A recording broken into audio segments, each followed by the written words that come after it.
Some about compound interest and the power of compound interest in your investing.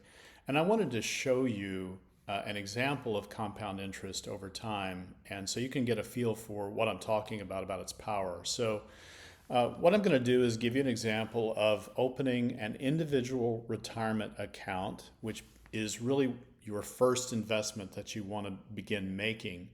So an individual retirement account or an IRA, you can contribute $7,000 a year of your money into this IRA. $7,000 a year divided by 12 is $583 a month. So that's what we're going to put every single month, 583. If you're going to open, say, an account at Vanguard, and I'll show you a little bit more about that, many of them have an initial deposit minimum. The funds that I'm looking at are about a $3,000 minimum. So we're going to start with the initial deposit of $3,000.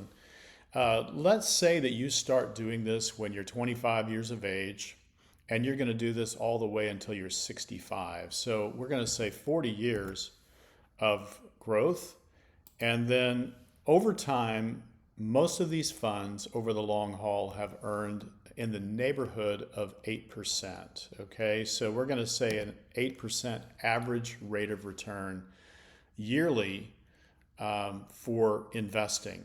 Well, you can see over the course of 40 years what this looks like. So the blue line on the bottom is how much money you're investing, your principal, okay? And that's going up very steadily, you see. But watch what's happening with the green line. The further you go in the number of years, it begins to grow exponentially in relation to how much that you've actually put in.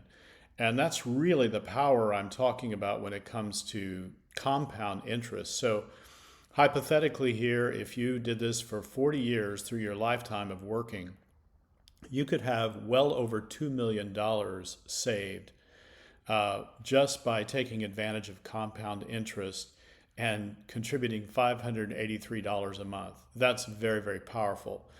Now, let's imagine for a minute that you decided you're not going to start this until you've sort of done some other things in your life, or you're just not going to worry about it. And maybe you say, well, I'm 45 now and I better start thinking about this. So let's say you start at 45 and you're going to do that until you're 65. So let's cut it in half. You've got 20 years of growth now.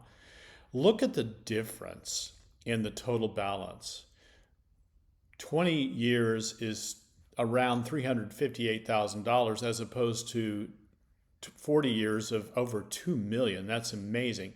You still get to take advantage of compound interest, but not nearly as much as if you had started earlier in your life and taken advantage of that time.